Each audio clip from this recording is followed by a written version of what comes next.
My name is Matea Thompson, and today I'm going to be giving a speech that's going to deliver information about protesters at military funerals. I believe that protesters should not be allowed at funerals. The main topics I'm going to be talking about are, I'm going to give you some information on two people, Fred Phelps and Matthew Snyder, and also the Supreme Court ruling and how we really should be remembering our soldiers.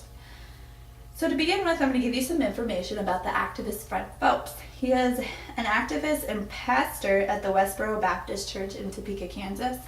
And according to a writer in a newspaper, he preaches about how God hates homosexuals. They do not approve of them. And he actually says that the biblical punishment for homosexuality is burning in hell. And that's what he protests, and that's what he preaches to his people in his church.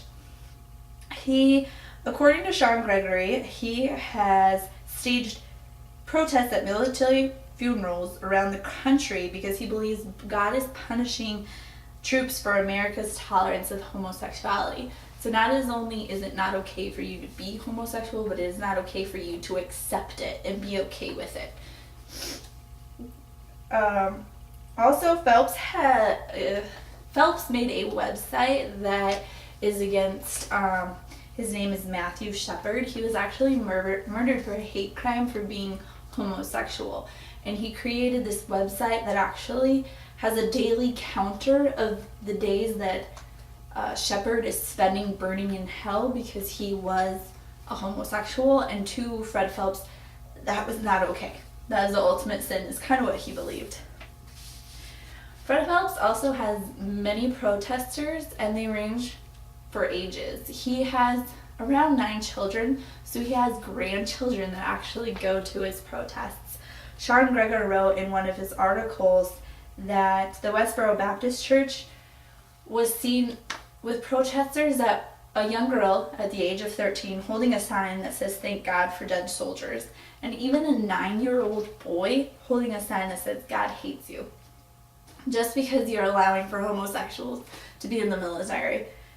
Is that what you want your young kids spending your free time? Would you like your young daughters and sons to be at protests of a funeral?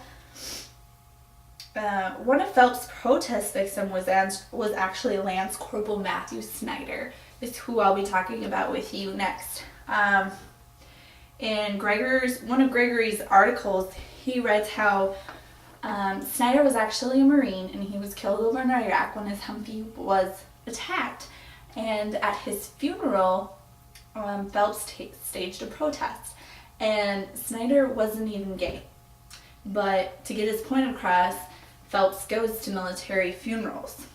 And Gregory also states that a jury found the church liable for intentional infliction of emotional distress, invasion of privacy, and civil conspiracy.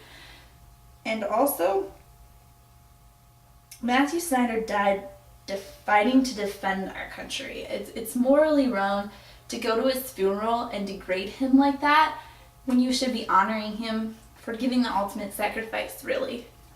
And because Fred Phelps protested at Snyder's funeral, Matthew Snyder's father actually ended up taking him to court and suing him, which leads me to the Supreme Court ruling. In one of Sean Gregory's articles, he states, "The case was a battle over the First Amendment. There were two sides. Does it protect Phelps's right to freedom of speech or Snyder's right to peaceful assembly and freedom of religion?" So it was really the First Amendment that was being torn apart here, because you have your freedom of speech, but you also have your freedom to peaceful assembly and freedom of religion. So that was the big battle. It went all the way to the Supreme Court.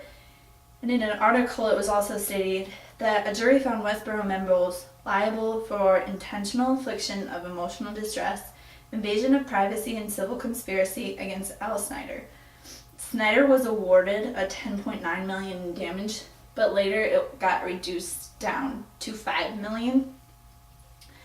And actually, in an article called "Should the Highest Court Protect the Ugliest Speech?" it states that in the Snyder vs. Phelps, attorneys general from 48 states and District of Columbia sided with Snyder. So although Phelps had his freedom of speech, they thought that that they were more on Snyder's side, that he should not have protested at the funerals because it was morally wrong. He should have been able to grieve his son's death without having to put up with protests.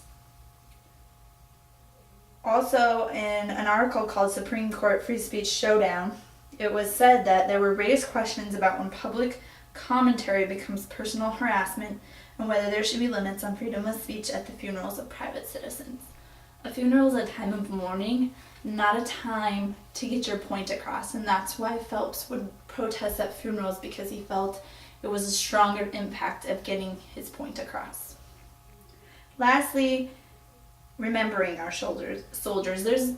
We should be remembering our soldiers because there's a statistic, according to Deborah White, that 4,442 soldiers have actually died in Iraq. And they're actually giving their ultimate sacrifice of giving their life to protect our freedoms and our rights. And they should be honored, and we should view them with honor and grace and not degrading them by protesting at their funerals. It's a time of honoring their sacrifice that they gave for our country. So, in conclusion, I have given you information about activist Fred Phelps, a Marine, Matthew Snyder, the Supreme Court ruling, and how our soldiers should be remembered. So, I believe with this information, I hope you choose not to support protesting at our fallen soldiers' funeral.